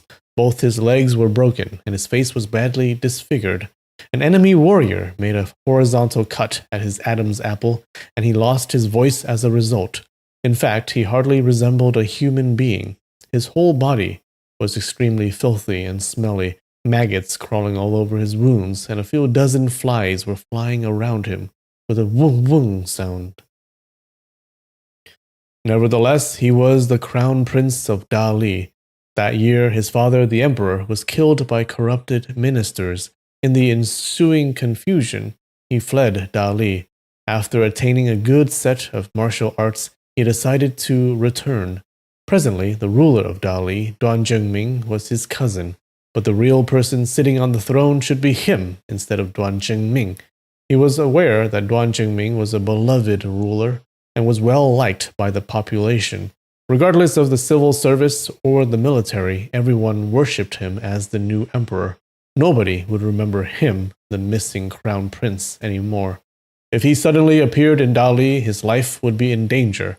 In order to get into the good books of the ruling emperor, he would become a valuable target. Initially, his martial arts had reached a high level, and even an army of 10,000 men did not strike fear in him. However, he was severely wounded at the moment, and even a common foot soldier would be able to overcome him. He struggled along the way and finally arrived outside the Sky Dragon Monastery. His only hope lied in getting Grandmaster Kurong to seek justice for him. Grandmaster Kurong was the blood brother of his father, his own uncle, and the uncle of Emperor Baoding Duan Zhengming as well. Grandmaster Kurong was an accomplished monk, while the Sky Dragon Monastery was a spiritual sanctuary for the Dali Duan family. For generations, the emperors of Dali would ordain as monks in this monastery. He dared not show up within Dali and decided to seek an audience with Grandmaster Kurong first. According to the reception monk, Grandmaster Kurong was meditating in seclusion, and the seclusion began 5 days ago. He was not sure how long the seclusion would last, and even if the seclusion has ended, Grandmaster Kurong had indicated that he would not entertain any visitors. He advised Duan Yanqing to leave a message, or the reception monk could make a report to the abbot on his behalf. The reception monk had been very kind and polite with him despite his inhuman, smelly, and beggarly appearance. But Duan Yanqing dared not reveal his true identity. Using his forearms, he crawled into a Bodhi tree beside the monastery, deciding to wait for Grandmaster Kurong until the end of his seclusion. But then he thought, the monk already said Grandmaster Kurong would not entertain visitors even after his seclusion. The longer I stay in Dali, the more dangerous it is for me. Once someone recognizes me, should I flee for my life right now? His entire body was burning with fever, and his wounds were painful, numb, or itching. The suffering was almost unbearable. He then thought, I am tormented by this extreme pain. How much longer can I endure? Why don't I die right now and end all these agonies? He wanted to stand up and smash his head against the Bodhi tree in a suicide attempt. However, he was exhausted, famished, and thirsty. Lying on the ground, he remained motionless, unable to find neither the courage to live nor the courage to take his own life. When the moon had risen to the top of the sky, he suddenly noticed a lady in white coming out of a mist and slowly approaching him. Among the woods and vegetation, a thick mist had formed.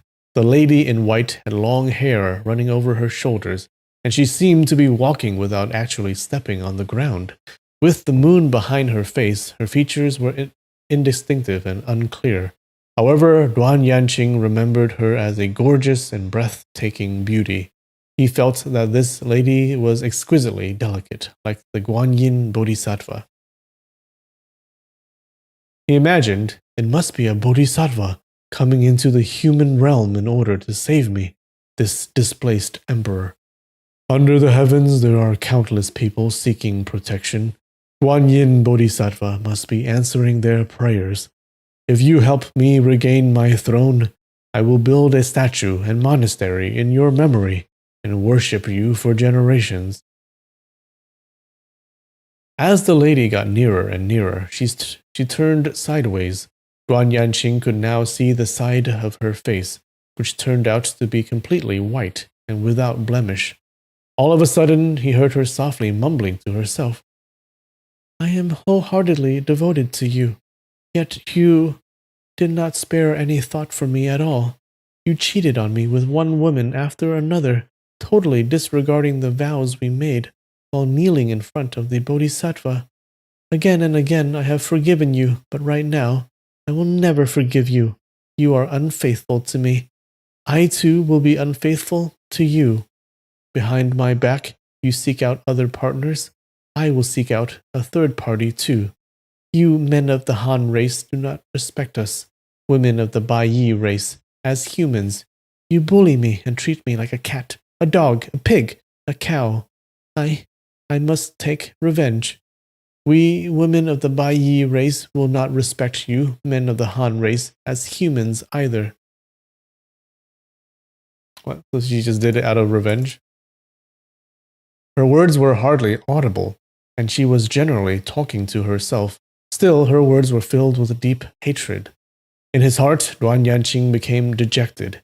He realized, she is not Guan Yin Bodhisattva. She is just a Bai Yi race lady who has been bullied by a Han race fellow.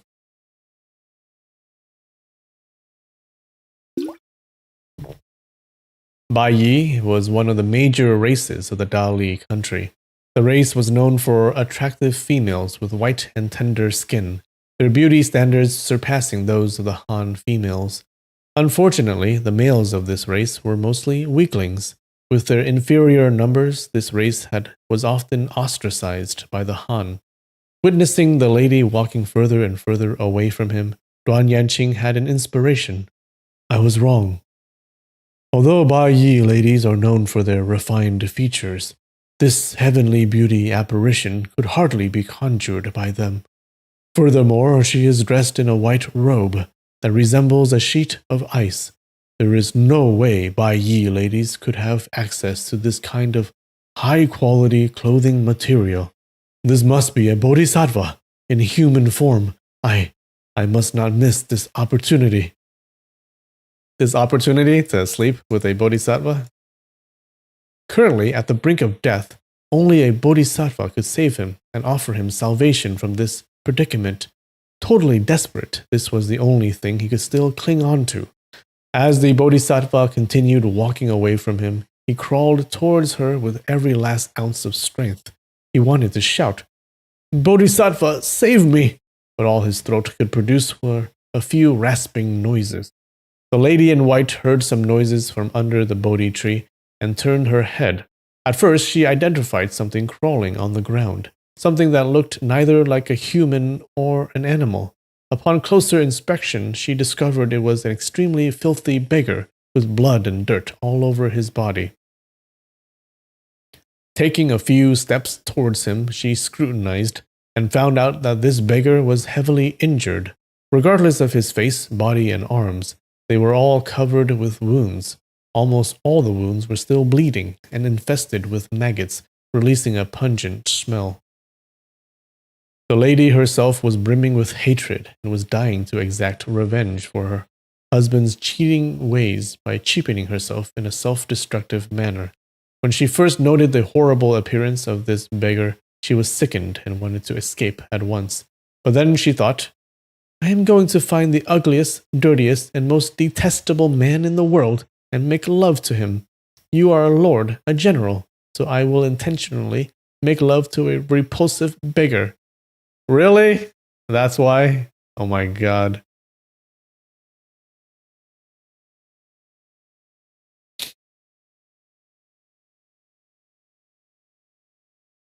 Would a real person do that? What do you guys think? Without a single word, she gradually removed her clothes and approached Duan Yanqing, easing herself into his bosom.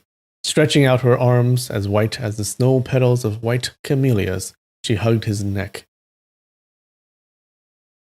He's all bleeding and maggoty. A thin layer of translucent clouds floated across the sky, shielding the moon as if the moon was beckoning them to cover his own eyes, for it was unwilling to witness this unwholesome development. Such an illustrious and prestigious madam, contributing her alluring body with snow-white skin to such a beggar who all was covered with wounds and dirt. After the lady in white had departed, Duan Yanqing felt as if he was in a dreamland. Did it really happen or not? Did it really happen or not? Is it just a hallucination, or was it really a bodhisattva in human form? In his nose there were still traces of her bodily fragrance. Turning his head, he saw the words on the muddy ground, which he inscribed with his finger not too long ago. Are you Guan Yin Bodhisattva? He had written these 7 characters to ask her the question, and the female bodhisattva nodded her head. Suddenly, a few drops of water landed on the ground beside the words. Were those her teardrops? Or were those the dew from Guanyin Bodhisattva's plant? From what he understood, Guanyin Bodhisattva once transformed into a lady and went around salvaging people who were drowning in the sea of samsara. He concluded, "It must be Guanyin Bodhisattva in human form. Guanyin Bodhisattva has come to inspire me, telling me not to give up easily. I am not an ordinary person. I am the son of heaven. Otherwise, why would I have this experience?" At this juncture, when his thoughts were alternating between life and death, Duan Yanqing unexpectedly received his deliverance from this long-haired Guanyin in white. He was instantly invigorated and believed that his life was not meant to end this way. In the future, he would definitely regain his throne. His present predicament and injuries became insignificant at once. With his thoughts straightened out, all he could see is a glorious life ahead.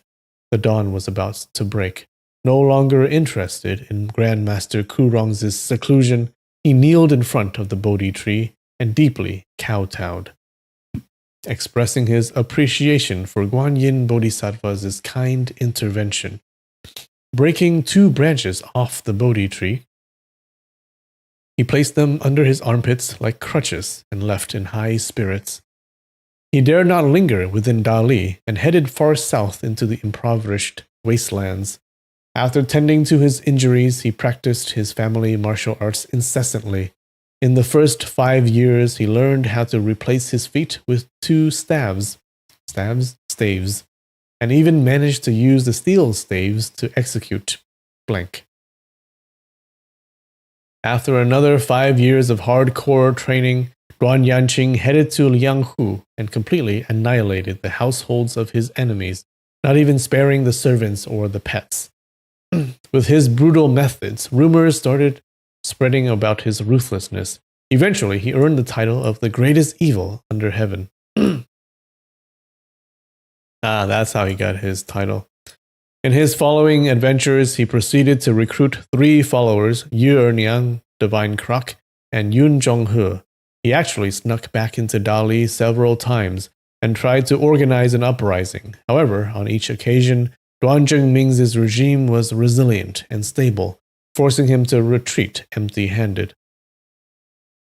What the hell did the pets do? True! Why you gotta kill the pets for?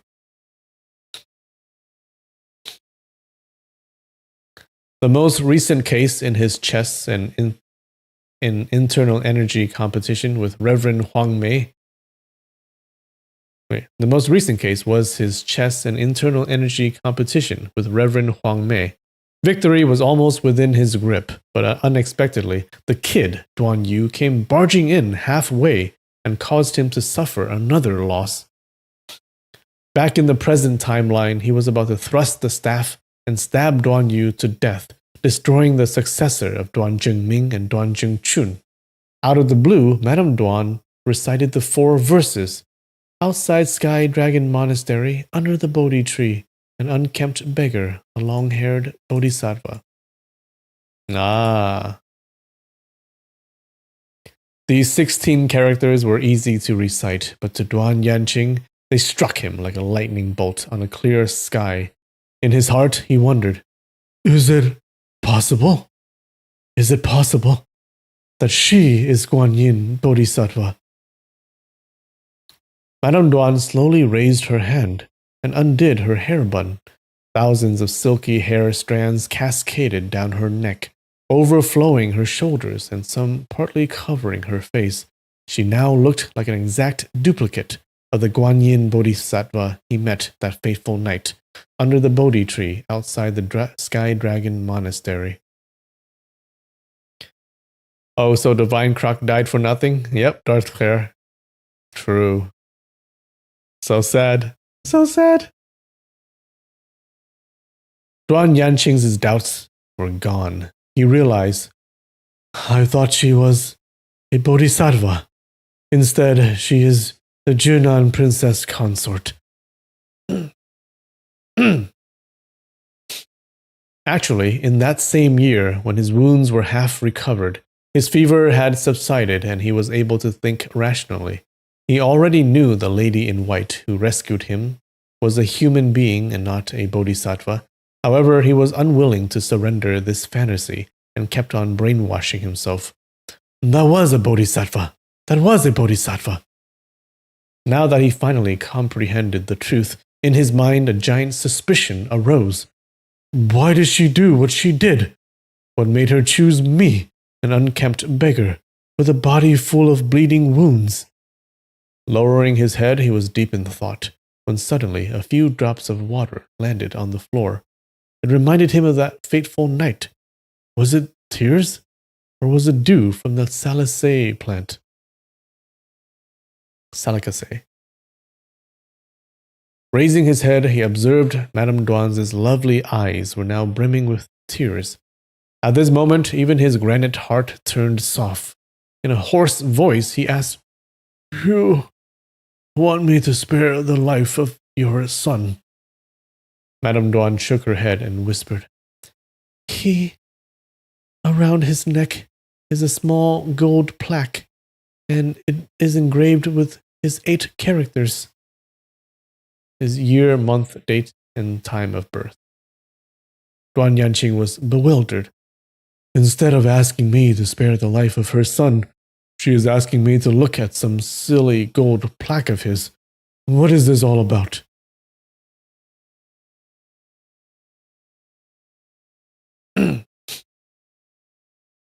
Ever since he understood the truth behind the outside Sky Dragon Monastery under the Bodhi tree, he was naturally filled with admiration and gratitude for Madame Duan. Reaching out with his staff, he unsealed her main acupoints before bending over to take a look at Duan Yu's neck. Spotting an extremely thin gold chain, he pulled it out. True enough, attached to the chain was a minute piece of rectangle-shaped gold plaque. On one side, it was inscribed with 4 words, long and healthy life.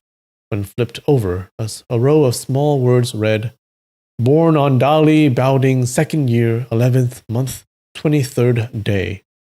Duan Yanqing was stunned when he read the words Baoding 2nd year. He recalled, Baoding 2nd year.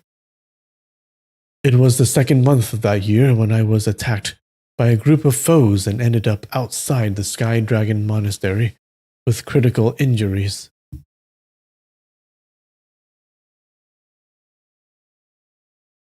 Aiyo, he was born in the 11th month, a span of 10 months in between.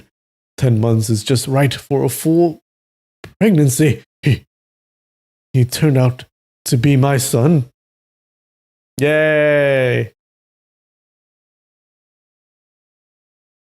That's right, he's no one's half-brother.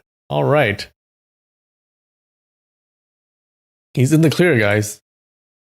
His face had been cut in a few places before, and all his facial nerves were impaired. Therefore, he was unable to express signs of fear, happiness, or surprise on his face. Nevertheless, in a flash, his face looked as if it was drained of blood. In his heart, there was an unspeakable emotion. Turning to Madame Duan, he saw her gently nodding her head and whispering, Retribution! Retribution! She got her revenge as well.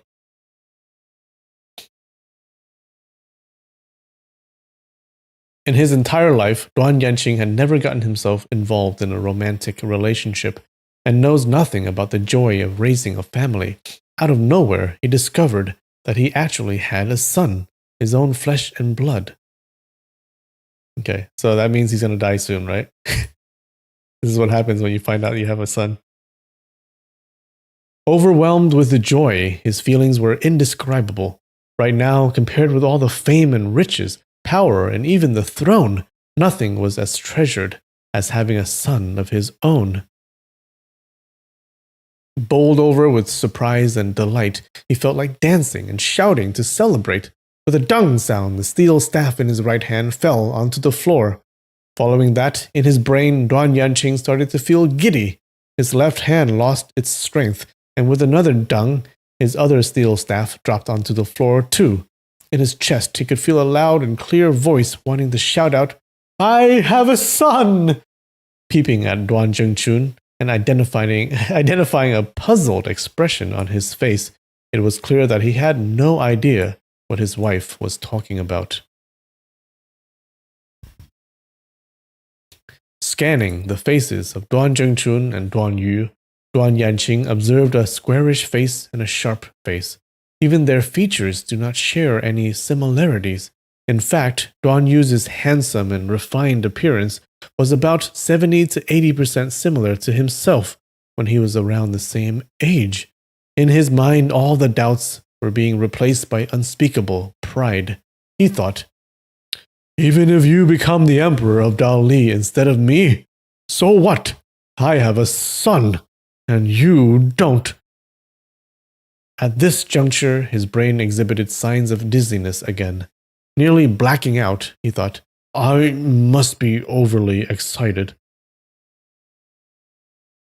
Gudong! A noise suddenly reverberated. A person had collapsed near the door, and it happened to be Yun Chonghe. Duan Yanqing was surprised and secretly cried, "Not good!" His left palm forming a claw in midair, he activated his internal energy to suck the steel staff back into his hand.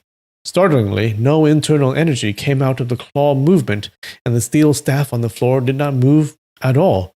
Duan Yanqing was terrified beyond words, but without revealing his emotions, he used his right palm to perform the claw movement too. The steel staff remained motionless. When trying to activate his internal energy, there was no response from his body.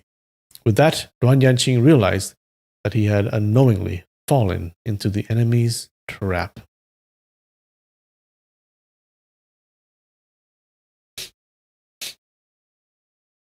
Murongfu commented, "Your Highness, Duan, there is someone else you needed to see urgently in a side hall.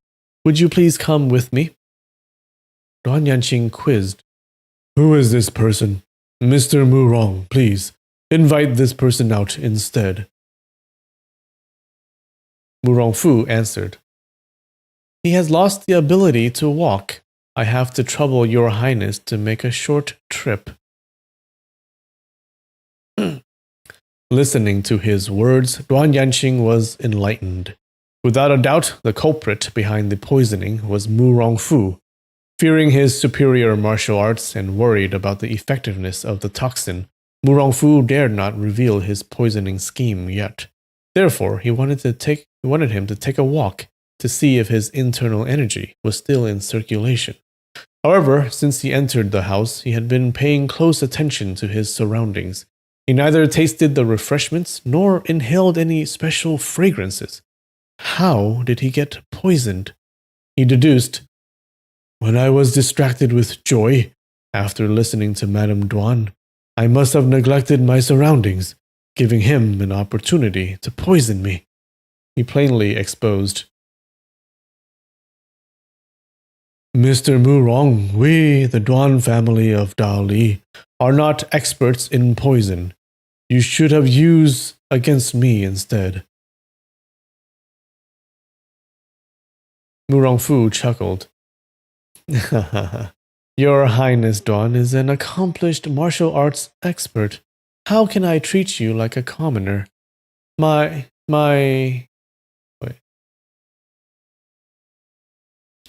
poison was procured from Wuxia during that occasion. I have improved the formula, and this version does not irritate the eyes. Your Highness Duan once served Wuxia's elite guild as a mercenary. Now that Junior is using it as a returning move, it does fulfill Gusu Murong family tradition of returning your move back onto you." Duan Yanqing was secretly alarmed. On that particular occasion, the top warriors of Wuxia's elite guild incapacitated and abducted scores of members of the Beggar's sect by using this poison. In a twist of events, the warriors of Wuxia, including General Hulian Tieshu, Divine Krok and Yun Jonghe were poisoned instead and detained by the beggar's clan. Fortunately, he got hold of the antidote and saved everyone. At that time, on the wall, the words were displayed indicating the culprit behind the poisoning was Gusu Murong. From that incident onwards, it was not surprising for Murong Fu to possess this poison. After a long period of time, Duan Yanqing had forgotten about this critical information. In his heart, he could only blame himself for being too careless. He instantly closed his eyes and kept his silence, while secretly circulating his energies, hoping to force the poisonous gas out of his body. Murong Fu laughed. It is futile to expel poison by circulating one's energies. Before he could finish speaking, Madame Wang scolded. Why did you poison maternal aunt too? Quickly, bring me the antidote. Murong Fu reassured. Maternal aunt, nephew has offended you. In a short while, I will provide the antidote to maternal aunt first. Madame Wang raged. A short while? Why must I wait for a short while? Quickly, bring me the antidote. Murong Fu explained. I am deeply sorry, maternal aunt, but the antidote is currently not with nephew. Dao Baifeng, Madame Duan, already had her main acupoints unsealed. However, before she knew it, she was rapidly immobilized by the poison. Among those present in the hall, only Murong Fu, who had inhaled the antidote beforehand, and Duan Yu, with his immunity, were not poisoned by the toxin. Nonetheless, Duan Yu was in great agony as well, and his heart was filled with indescribable bitterness. When he heard Madame Wang saying, It is all your fault, you heartless cad and conscienceless scoundrel. Besides harming me, you harmed your own child too. Yu Yan, she is your flesh and blood. His chest and esophagus became blocked, and he nearly fainted. When he was eavesdropping on Madame Wang and Murong Fu from the neighboring chamber, and learned about her affair with his father, his heart was already in a state of anxiety, dreading that Duan Yuyan would be like Mu Wanqing and the others, eventually becoming his own sister. Now that Madame Wang had personally spilled this fact in front of everybody, there were no more grounds for a suspicion. In that split moment, he felt as if his world was turning upside down. If not for his bounded hands and feet and the stuffing in his mouth, he would have gone berserk, running around like a madman and screaming at the top of his lungs. He was deeply grieved and could feel a lump of energy jammed at his chest area, unable to pass through. Meanwhile, his hands and feet were turning stiff and icy cold. Distressed, he wondered, according to Uncle, this must be fire deviation. The deeper my internal energy, the more dangerous it is. How did I come to such a state?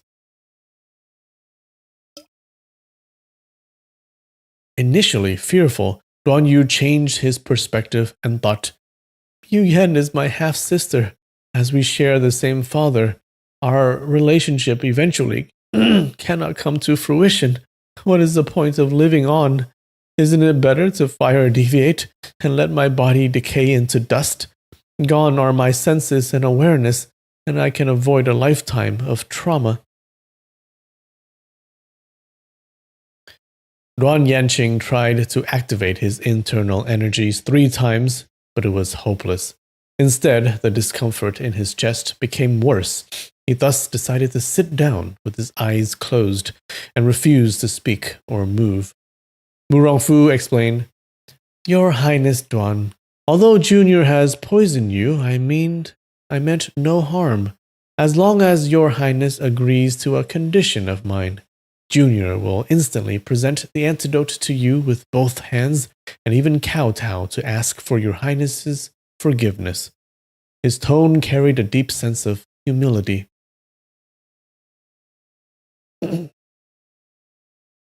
Duan Yanqing frostily laughed. Surnamed Duan has lived to such an advanced age and has been through countless trials and tribulations. Do you truly believe I will succumb to your wishes just because I am your hostage? Murong Fu swore. Junior dare not. Everyone here can be a witness. Junior will first make amends to your highness before respectfully begging your highness for a favor. As he spoke, both his knees buckled, and he instantly kneeled on the floor. Dong, dong, dong, dong. He kowtowed 4 times, and his mannerisms were extremely courteous.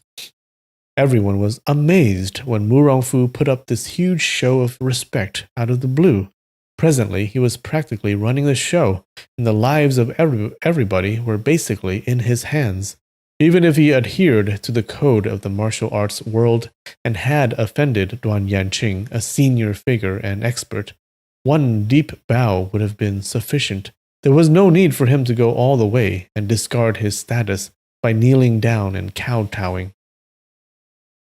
Duan Yanqing was particularly confused, too. However, after seeing his earnest show of respect towards himself, the displeasure in his heart subsided to a certain extent. He commented, "As the saying goes, one gives respect because one needs a favor. Mister has performed an overwhelming act of respect. I dare not accept it. Nevertheless, I wonder what instructions does Mister have for me?" In his speech, he became more polite as well. Murongfu articulated, "Your Highness already knew about Junior's lifelong ambition to revive the great Yan Empire. We are talking about decades of hard work. Today, I will first support Your Highness in ascending the throne of Dali. Since Your Highness is childless, I humbly beg Your Highness to adopt me as your foster son. With the two of us working hand in hand, a bright future lies ahead. Wouldn't that be a perfect win-win scenario?" Oh no! Murongfu. Duan Yu ruins his plans again! He said I hate Duan Yu so much. When Duan Yanqing heard the 6 words, "Your Highness is childless," from Murongfu's mouth, he emotionally gazed towards Madame Duan. As the 4 eyes met, countless messages were conveyed in that moment. Duan Yanqing chuckled once, but did not reply. In his heart, he thought, if we had this conversation a while ago, it would have been a perfect win-win scenario. However, now that I know I have a son, how can I let you inherit the throne? And I think we're going to stop here. That was so good. So good. I feel bad about the Divine Croc dying. I really do. But now we know that Duan Yu is Duan Yanqing's son and not the half-brother of all those women. Yeah. So his relationship with Wang Yuyan is safe. I'm pretty sure that Duan Yanqing is about to die soon. He's probably going to die saving his son. From Murongfu, maybe? Oh. Oh god, I can't wait to see what happens next. Alright guys. I hope you liked that episode. I think I have enough for today and next week in this honey wine, and then we're done with it, I think.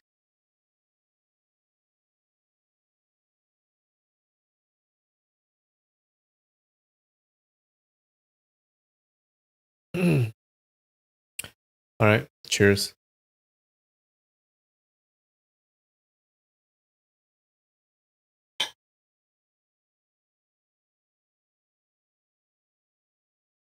Okay,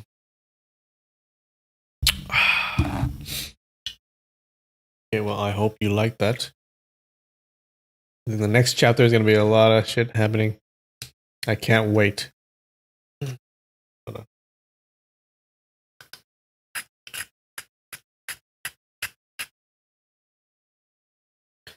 So, until then, I love you, and I will see you next time. Yep, could get very violent next week. I think a lot of shit is going down. All right, guys. I love you. I'll see you next time. Bye.